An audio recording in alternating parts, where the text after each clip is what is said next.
Sziasztok! Hogyha valamikor igazán értelme van az újdonság érkezik videónak, akkor az éppen a mai videó lesz, hiszen két olyan különleges Grand Seiko órát fogok ma bemutatni nektek, amely 550 darabos limitációban jelenik meg, ezért igazán fontos lesz az, hogy a bejelentést követően kik fogják először elővételben megrendelni, és egyáltalán ezek az órák eljutnak-e a boltokig.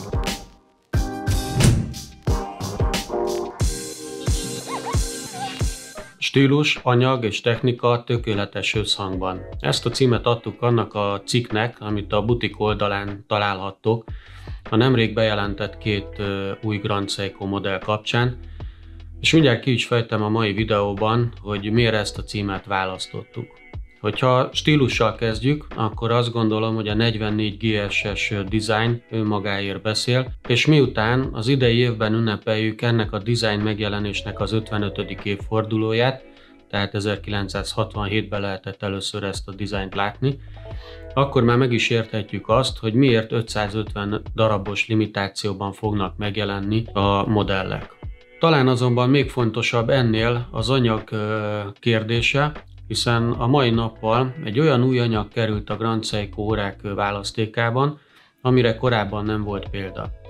A Grand Seiko önállóan fejlesztette ki azt a speciális acélfajtát, amelynek a korrózió ellenálló képessége 1,7-szer magasabb, mint a prémium óragyártásban használatos nemes acéloké. Ezt az értéket egyébként egy úgynevezett Pren számmal szokták jellemezni, és ennek a Pren számnak az értéke, ez pedig egy olyan egyenletnek a végeredménye, amelyben az acélban használt különböző anyagoknak a mértékei kerülnek meghatározásra, és attól függően, hogy ezek az anyagok milyen százalékban jelennek meg az ötvözetben, emelik vagy csökkentik ennek a Pren értéknek a számát. Ezzel az anyagváltozással és fejlesztéssel azonban nem csak az óra korrózió ellenálló képessége változott meg, hanem a külső hatásokkal szemben is ellenállóbb lett mind az órának a tokja, mind pedig az óra csatja. Ezt az anyagot egyébként Ever Brilliantnak nevezi a Grand Seiko, és a jövőben erre a kifejezésre érdemes figyelni, amelyik óra mellett ez a megjelölés található, azok egy sokkal magasabb szintet képviselnek az anyag technológiában.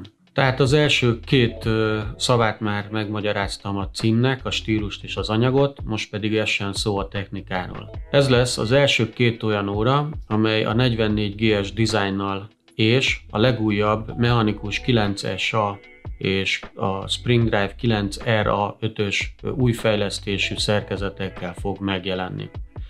Ennek megfelelően a két modellnek a cikkszáma is, a mechanikusé az ugye SLGH cikkszámmal fog kezdődni, egészen pontosan SLGH 009 lesz, míg a Spring Drive változat az pedig SLGA 013-as lesz. Bár már többször szó esett róla, azért nagyon fontos, hogy ez a két új szerkezet, amelyek teljesen alapjaiban újra lettek tervezve 2 évvel ezelőtt, szóval, hogy ezek a szerkezetek kerültek bele a modellekbe, hiszen ezek a Grand Seiko szerkezeteknek is egy magasabb szintjét képviselik.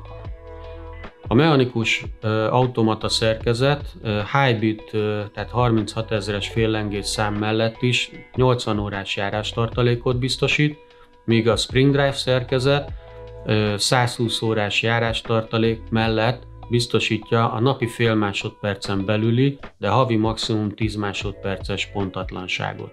Ha meg szóba került a két új szerkezet, akkor itt ismételném meg újra, hogy a két szerkezetnek a vastagsága az 15%-kal tudott csökkenni, ezáltal a szerkezetek az óra tokjában mélyebben ülnek, és egy kicsit kellemesebben fekszik maga az óra a csuklón is.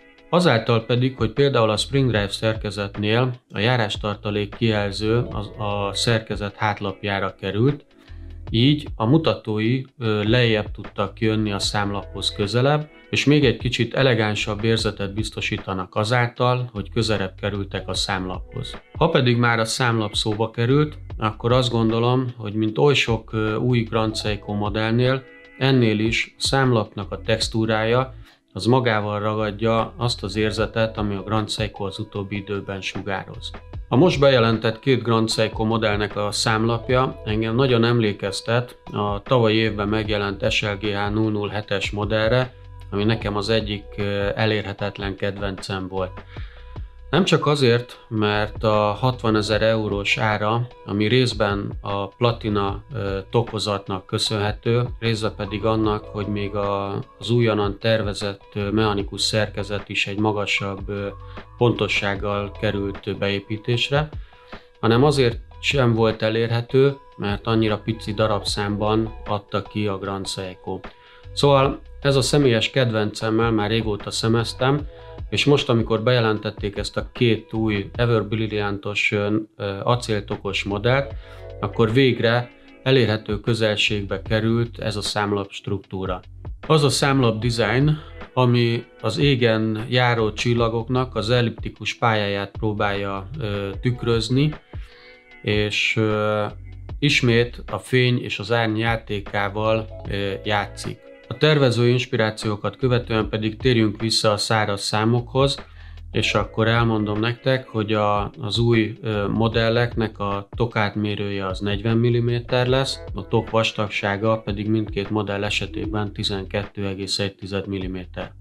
Természetesen mindegyik Grand Seiko modell tükröződésmentes bevonattal ellátott zafírüveggel készül, és 10 báros vízállósággal. Összefoglalva tehát itt a videó végén azt gondolom, hogy elmondhatjuk, hogy a Grand Seiko modelleknek a dizájnjai most már egy nagyon jó pályára kerültek, emellett egy nagyon különleges anyagot fejlesztettünk, ami mostantól a Grand Seiko modelleket egy új szintre emeli, és hogyha ehhez hozzávesszük, hogy a két új szerkezetnek a díszítése, kidolgozottsága és milyen sokat lépett előre, amit a menetes üveghátlapon keresztül láthatunk, azt gondolom, hogy most már nincsen olyan pont, amiben fogást lehetne találni a legújabb modelleken. Akik figyelték már a korábbi újdonság érkezik videóimat, azok már tudják, hogy a videó végén mindig megemlítésre kerül a várható fogyasztói ár, és az, hogy mikortól lesz kapható az üzletekben, ahogy a mai napon is így fogom befejezni a videót. Tehát a két modellnek az ára most eltérő lesz, például a White Birch modellekhez képest. A mechanikus óra 3 860 000 forintba fog kerülni, míg a Spring Drive változat 3 490 000 forintba. Várhatóan a két modell egyszerre fog kerülni az üzletekbe, vagy február végén, vagy legkésőbb március elején. Hogyha a két modellel kapcsolatban bármilyen kérdésetek van, akkor itt a videó alatt a kommentbe tegyétek föl.